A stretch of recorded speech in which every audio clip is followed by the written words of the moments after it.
What's up, this is Tom with Elevating WordPress. In this video I'm going to show you how to fix a slow WordPress site on Bluehost hosting. Bluehost is not the fastest host. I always host with SiteGround, who is much faster. I was honestly getting internal server errors with Bluehost. Since I switched to SiteGround, my site loads instantly, and I think I have about a 0.5 second load time in GTmetrix. So my recommendation is to go through this video with me, implement everything, and if your WordPress site is still slow, then you might want to consider either upgrading to Bluehost's optimized WordPress hosting, which is right here, or I would definitely consider migrating to SiteGround. Their plans range from $3.95 to $14.95 a month, as long as they're running a sale for the shared hosting packages, and they have great support. But like I said, just walk through this video with me. You can also hire a speed optimizer on freelancer.com. He's the same guy I use. So here are all my recommendations I'm going to be walking over with you. But like I said, if your WordPress site's still slow, either consider switching hosts, or I use this BD Kamul, who is on freelancer.com. He's $25 an hour, and between him and I, we have optimized a lot of sites to load in less than 2, sometimes even 1 second. So you can see we got this one down from 7.32 seconds to 1 second. Here we reduced this website's load time by 13 seconds, 0.81 seconds, 1.44, 2.48. So we got some really good results, and I can't say I didn't do it without Pronaya. But here we go. This is everything I'm going to be going over with you. You're going to first want to benchmark your GTmetrix score. So simply run your home page through GTmetrix. And here's another website that's hosted with SiteGround. And you can see this one loads very quickly as well. Maybe not as fast as my Elevating WordPress, but it's still very fast.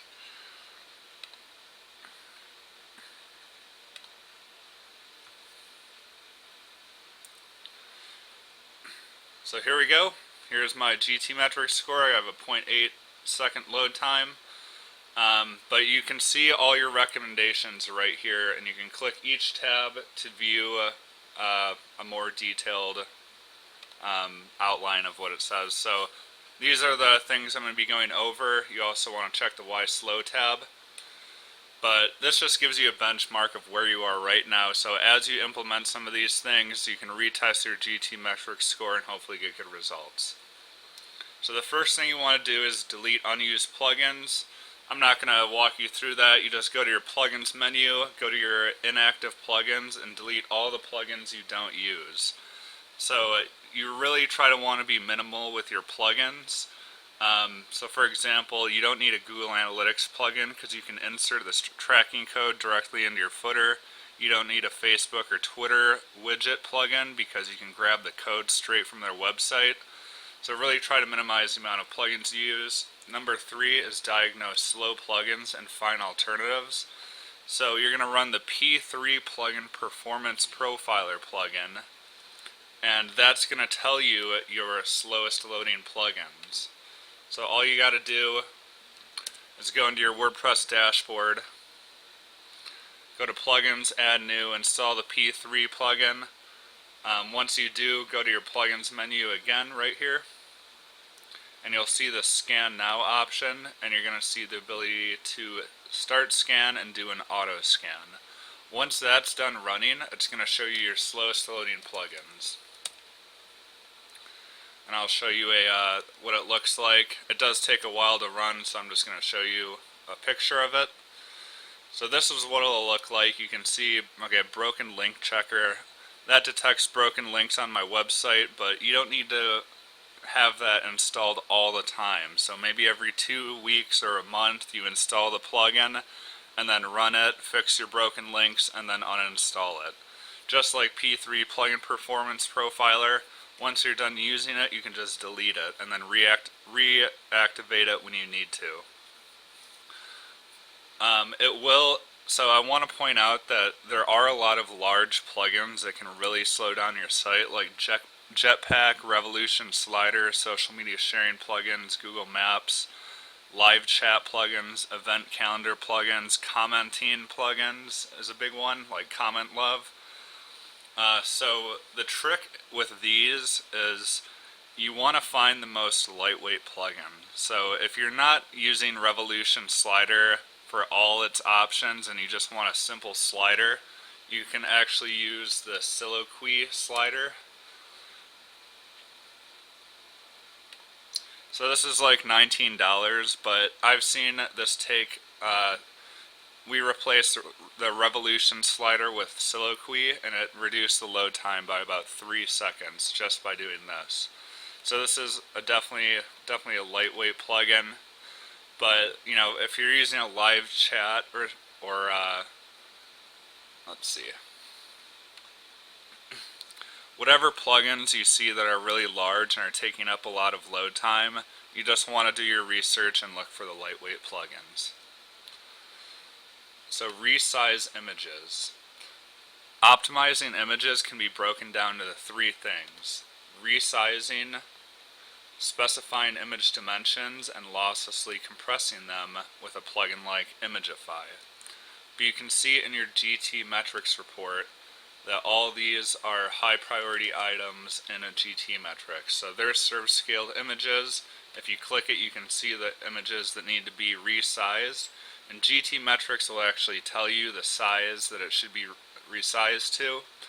So all you want to do is go to that image, resize it, and then re-upload it to the proper size.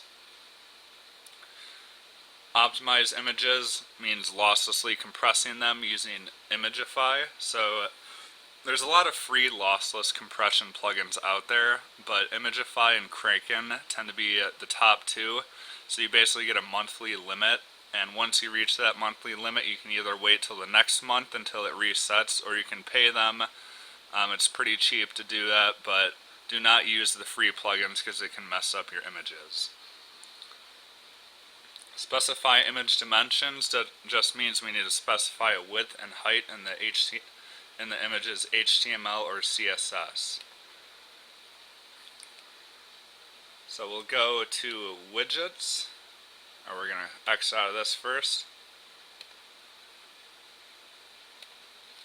There we go. We'll go to widgets, and like I said, GTmetrix will tell you the images that need a specified width and height. So you just go locate that image and say, you know, it says this needs a specified width height. This is in my widgets section, so then I would just go to widgets, find that image, and then specify a width and height. I do want to point out that for images, GTmetrix only shows unoptimized images for the page you run it through.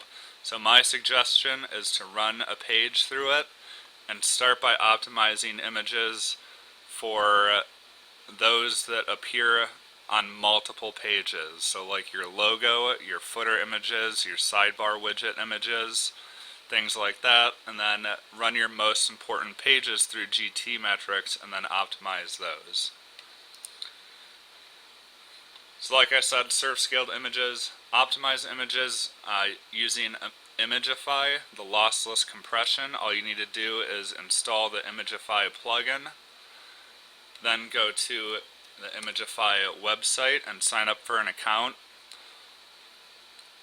I know I'm going pretty quick, but the rest it should be pretty self-explanatory. Once you sign up for an account, then you go to this API section, go back to your WordPress dashboard. As long as you have the Imagify plugin installed, you should see something at the top here that asks for your API key. And then once you've entered that in, then you go to Media, Bulk Optimization. And that's where you can select, you know, normal, aggressive, ultra, depending on how much you want to compress those images. I just leave it as aggressive, and then you click Imagify them all. And like I said, you'll probably, you have a limited amount of space, so you may consider paying them or just wait till the next month and keep on optimizing more and more images. You can also set it so WordPress will automatically optimize images upon upload, or Imagify will. But that is how you do all of these image optimizations. The next thing you want to do is install a cache plugin. I'm going to start with WP Fastest Cache because that's super easy to do. All you do is go to Plugins, Add New, search for WP Fastest Cache. Once you do that, then you just click this tab right here, and then just copy the same settings that I have. Oh, I do want to note that W3 Total Cache and WP Super Cache are also good, but the settings are a little more complex. If you do have those already, I did write a tutorial. If you just Google W3 Total Cache settings, you should see mine on the first page, Online Media Masters. But this has, this was used, it's got 177 comments, and it's helped multiple people get like 99% page speed scores in GTmetrix. I have a pre-configured zip file that you can download and import directly into your W3 Total Cache settings, or you can just follow all my screenshots right here. But if you do have W3 Total Cache or want to try it out, then I would refer to that tutorial. But for now, we're going to do WP Fastest Cache. So once you have configured these settings, then you want to go to Delete Cache and click this button right here.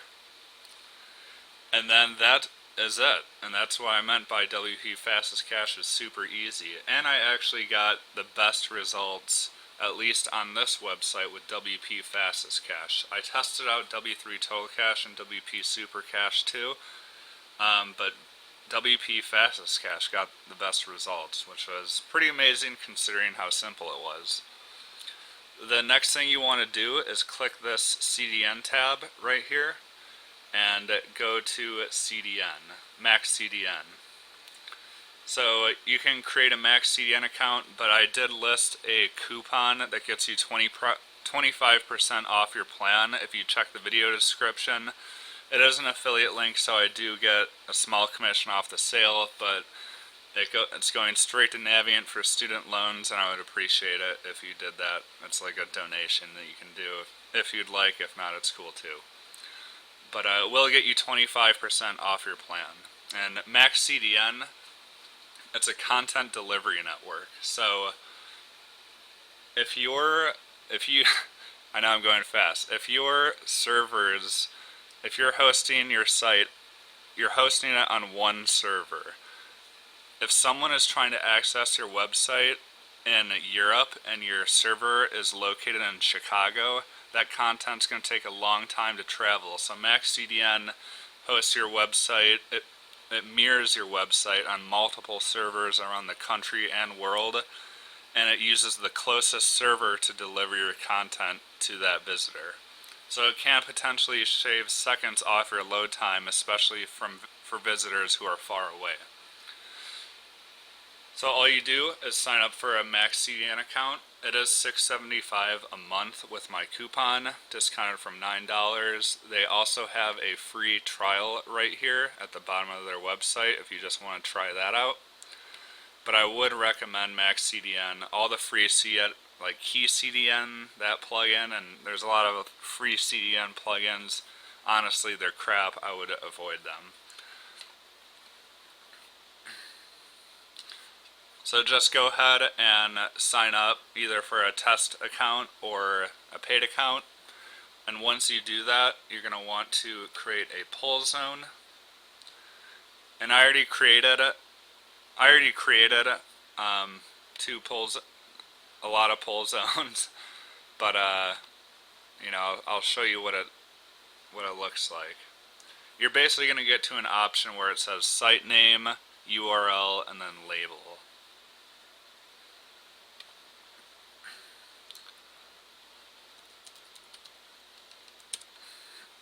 I'll just show you my tutorial, which makes it really easy.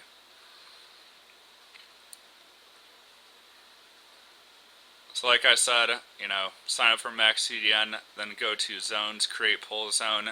You're going to get to this page right here where it says name, origin, server URL, and label.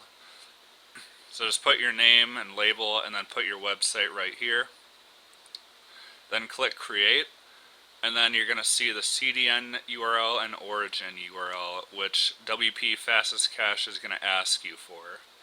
And then you just paste those in there, click next, leave all file types selected, click next again, and then save it, and then you're done with MaxCDN. It may take some time, but from my experience, it integrates instantly, so you can retest your site in GTmetrix and then look at that Why Slow tab to make sure the CDN is working. If not, you can contact MaxCDN. They have great support through live chat or phone, but it should work for you. The next step is to configure CloudFlare. So this is the only part I feel like I need to explain is how to, or I'll just walk it through you. You're going to sign up, you're going to add your website, CloudFlare is going to scan your website, and then it's going to ask you, it's going to give you names, it's going to ask you to change your name servers. It's going to give you 2 name servers. So what you're going to want to do in Bluehost is go to your cPanel and then go to your domains.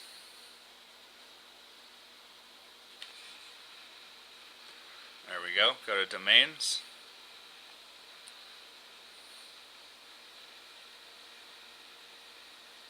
And then select the domain you want. And then click name servers.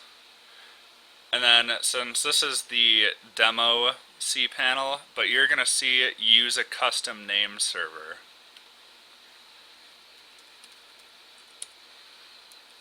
I think I have it right here.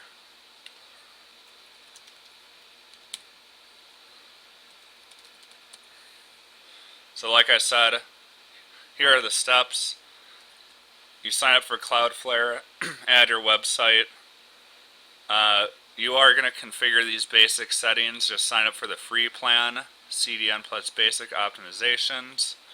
Then CloudFlare will assign you 2 name servers. Then once you go into Bluehost, like I said, you click that name servers tab, and then use custom name servers and enter those name servers in here, and then save.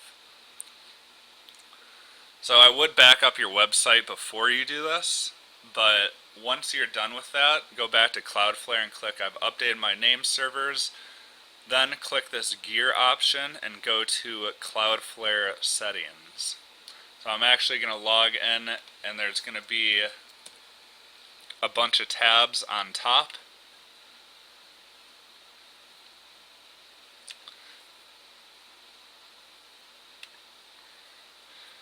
So I'm going to walk you through the speed and then page rules. So these are the main ones we're going to want to configure. Click the speed tab up here and make sure all these are set to minify. Here's Railgun, make sure that's active. Rocket Loader's automatic. And that's it for the speed tab.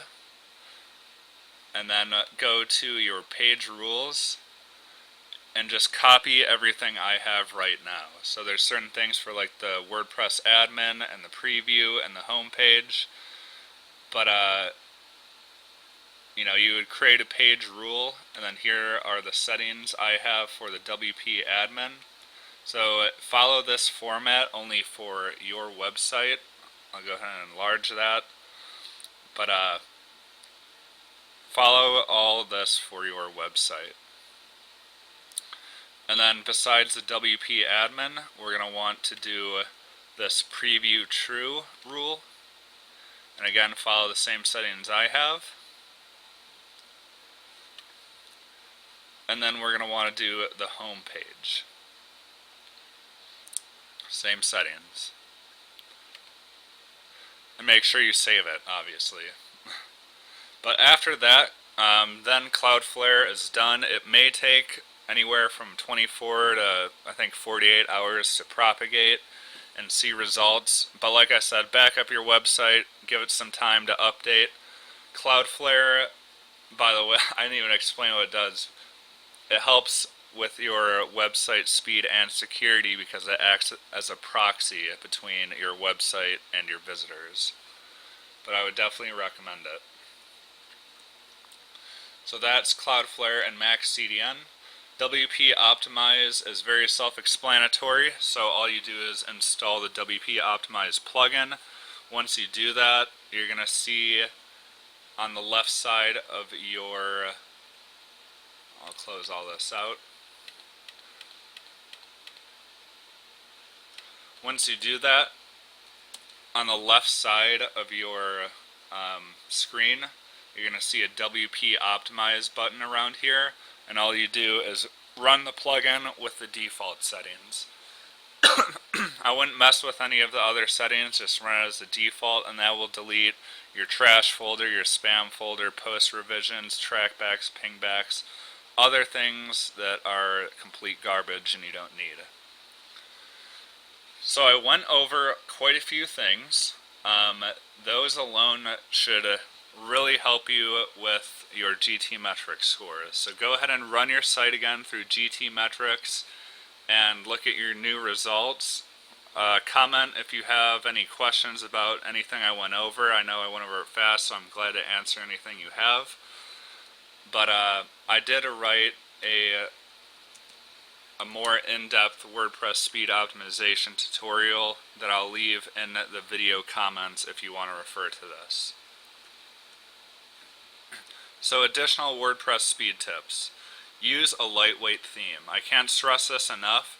If you purchase a theme with tons of built-in features and it's not coded properly, your theme is going to load slow. And once you choose your theme, there's nothing you can do to improve your site speed as far as that goes.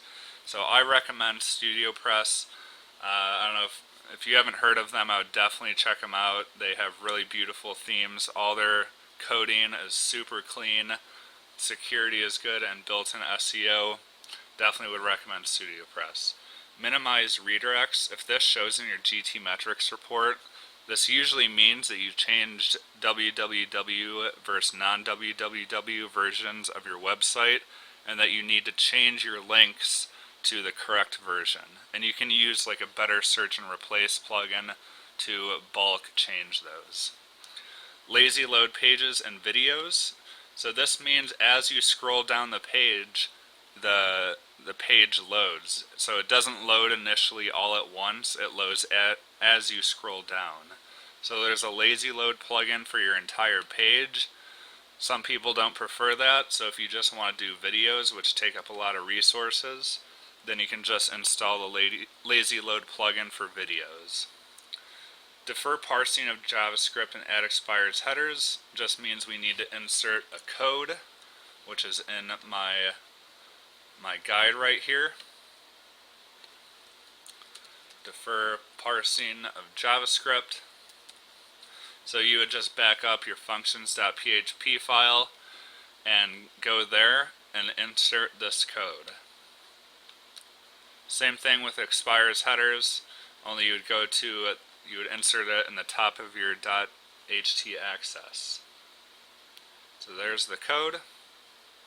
Remove query strings from stack resources. I never really figured out. There's a plugin that might help you with this, but I have gotten a ton of comments that says, you know, this doesn't work. Other people says it does work, but there's one thing you can try for that. Disable trackbacks and pingbacks. That's something really minor that you can do that may help a little bit. Enable WordPress heartbeat control. Prevents the WordPress API from running on your website a ton. That may help a little bit. I would definitely make sure your WordPress core theme and plugins are all updated in your dashboard. And that's pretty much it. So if you retest your site in GTmetrix and your site is still slow then I would definitely recommend changing Bluehost, or at least upgrading to their optimized hosting plan. I am on SiteGround's cloud hosting, which is $60 a month, but honestly they have a lot cheaper plans.